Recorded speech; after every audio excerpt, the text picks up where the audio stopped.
The aroma of freshly baked cookies usually evokes feelings of warmth and comfort. For me, it became a visceral reminder of betrayal. The sweet, buttery scent transported me back to that gut-wrenching moment when my world shifted on its axis.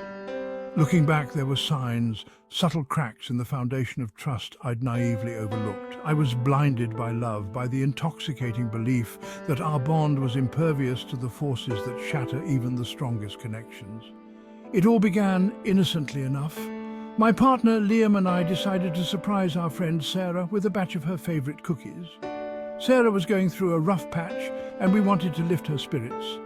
Little did I know that this simple act of kindness would unravel a web of deceit, leaving me heartbroken and questioning everything I thought I knew.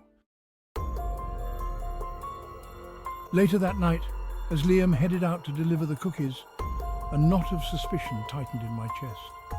His explanation for going alone, that Sarah needed a shoulder to cry on, felt flimsy, like a poorly constructed gingerbread house destined to collapse. Doubt gnawed at me, whispering insidious questions in my ear. Had I missed something? Was there more to Liam's concern for Sarah than met the eye? Hours crawled by, each tick of the clock amplifying my anxiety. When Liam finally returned, his forced cheerfulness did little to quell the storm raging within me.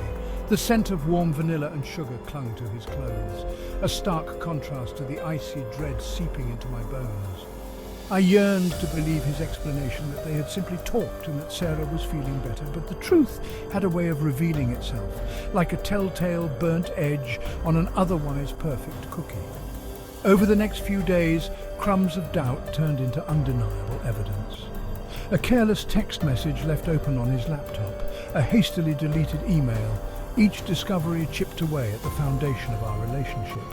The man I loved, the one who promised me honesty and fidelity, had betrayed me in the most devastating way possible. The realization hit me with the force of a collapsing cake, leaving behind a mess of emotions I didn't know how to clean up. Confronting Liam was one of the most difficult things I've ever done. The words caught in my throat, choked by a mixture of anger, hurt, and disbelief. He crumbled under the weight of my accusations, his guilt as evident as the chocolate chips in our ill-fated cookies.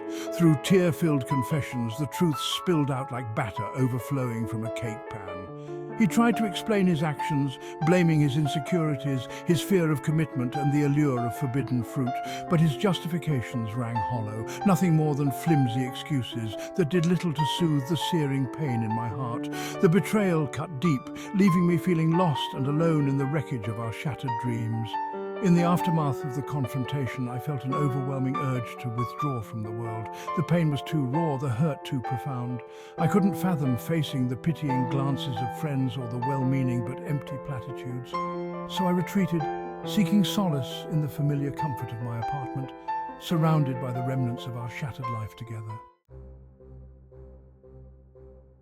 The air crackled with unspoken tension. Each breath I took felt like a monumental effort, my lungs constricting as if bound by invisible chains. When I finally found my voice, it emerged as a broken whisper, raw with pain and disbelief. "How could you?" Liam's response was a jumbled mess of apologies and justifications. He spoke of weakness, of temptation, of a momentary lapse in judgment. But his words felt empty, devoid of the remorse I so desperately craved. Instead, they felt like salt rubbed into a gaping wound, amplifying the agony that pulsed through every fibre of my being. Anger, hot and fierce, surged through me, chasing away the numbness that had enveloped me. I unleashed a torrent of words, each syllable laced with the pain and betrayal that clawed at my insides. Liam sat there, his shoulders slumped, his gaze fixed on the floor, a picture of guilt and shame. But even in his remorse, I couldn't find it in myself to offer forgiveness. The weight of his betrayal pressed down on me, suffocating me with its intensity. In that moment, I realized the depth of my own strength. With a voice trembling with a mix of anger and resolve, I told him to leave, the words heavy with finality. As the door clicked shut behind him, a strange sense of calm washed over me, the calm that comes with accepting a painful truth. The days that followed were a blur of raw emotions. Anger gave way to sadness, which in turn morphed into a deep, bone-weary exhaustion. The life I'd carefully constructed, the future I'd envisioned with Liam, lay in pieces around me, as shattered and irreparable as a dropped cookie jar. Sleep offered little respite, my nights haunted by vivid dreams and a constant gnawing sense of emptiness. The familiar routines of daily life felt insurmountable, each task requiring Herculean effort. The world continued to spin, oblivious to the devastation that had become my new reality. Friends and family rallied around me, offering words of comfort and shoulders to cry on. Their support was a lifeline, a reminder that even in the darkest of times, love and connection have the power to heal. Yet, a part of me remained detached, unable to fully accept the well-intentioned advice to move on or find someone better. Slowly, painstakingly, I began the arduous task of picking up the pieces of my shattered heart. Each painful step forward felt like a victory, a testament to the resilience of the human spirit. I threw myself into my work, finding solace in the familiar rhythm of deadlines and creative challenges. I sought solace in nature, finding solace in the quiet strength of ancient trees and the soothing rhythm of the ocean waves. With each sunrise, I felt a glimmer of hope ignite within me, a flicker of belief that I could and would survive this. The betrayal had shaken me to my core, forcing me to confront my own vulnerabilities and the fragility of trust. But it had also awakened a fierce determination within me, a resolve to rebuild my life stronger and more authentically than before. One particularly difficult afternoon, I found myself standing in the grocery store aisle, staring blankly at a display of cookies. Tears welled up in my eyes, threatening to spill over. It was as if the universe was taunting me with a reminder of my pain. As I reached for a box of my favorite chocolate chip cookies, a hand gently touched my arm. I turned to see an elderly woman, her kind eyes crinkled at the corners with age and wisdom. "Those are my favorites too," she said, her voice soft and reassuring. We stood there for a moment, united in our shared love of baked goods, and in that unexpected encounter I found a glimmer of hope. The woman, a complete stranger, had unknowingly offered me a moment of human connection, a reminder that even in the midst of heartbreak, kindness and compassion can be found in the most unexpected places. That evening, as I sat alone in my apartment, the aroma of freshly baked cookies filling the air, a wave of clarity washed over me. The betrayal, while devastating, had been a catalyst for growth, a painful but necessary lesson in self-discovery. I realized that I had allowed myself to become defined by my relationship, my sense of worth intrinsically linked to Liam's love and approval.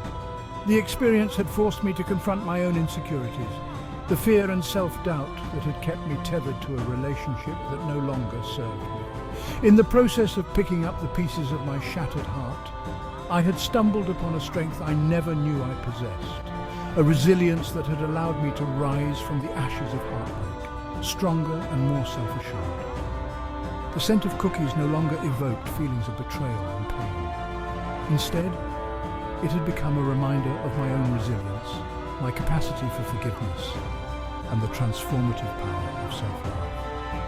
I had emerged from the experience scarred but not broken, my heart still capable of love but now guarded by the wisdom of experience. Forgiving Liam wasn't easy. It was a process, a journey that required me to confront my own pain, my anger, and my deep-seated sense of betrayal. But I knew that holding on to resentment would only poison my own well-being. Forgiveness, I realized, wasn't about condoning Liam's actions or absolving him of responsibility. It was about releasing myself from the grip of the past, about choosing to move forward with my life unburdened by the weight of anger and resentment. It was a gift I gave myself, a conscious choice to break free from the cycle of pain and embrace the possibility of healing.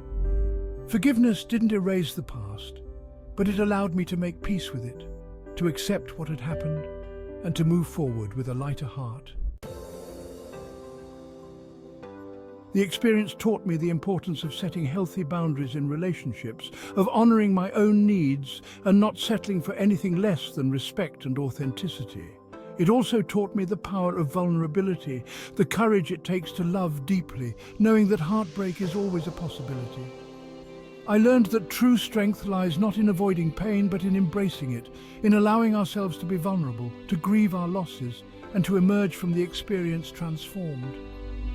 I discovered a resilience within myself that I never knew existed, a strength that allowed me to rise above the ashes of heartbreak and embrace the possibility of a brighter future. The experience also deepened my appreciation for the simple things in life. The warmth of the sun on my skin, the laughter of loved ones, the comforting aroma of freshly baked cookies. It was a reminder that even amidst the chaos and heartbreak of life, there is always beauty to be found, always hope to cling to. Perhaps the most profound lesson I learned through it all was the importance of self-compassion.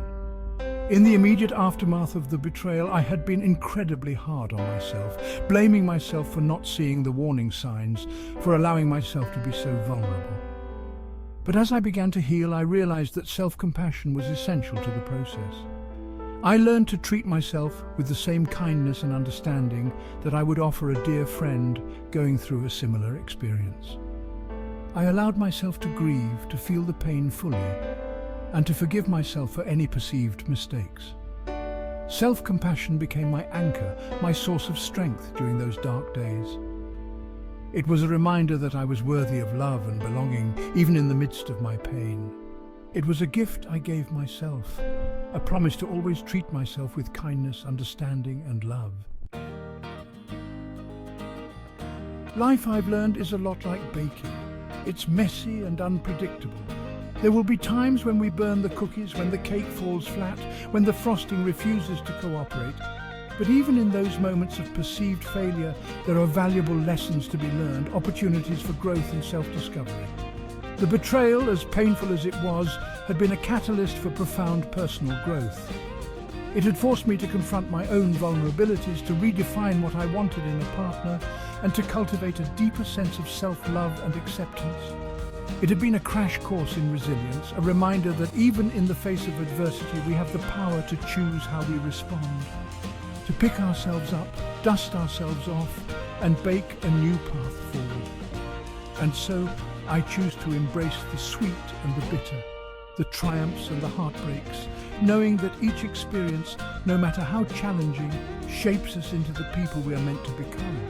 I choose to live with an open heart, to love courageously, and to savor the simple joys of life, one delicious bite at a time.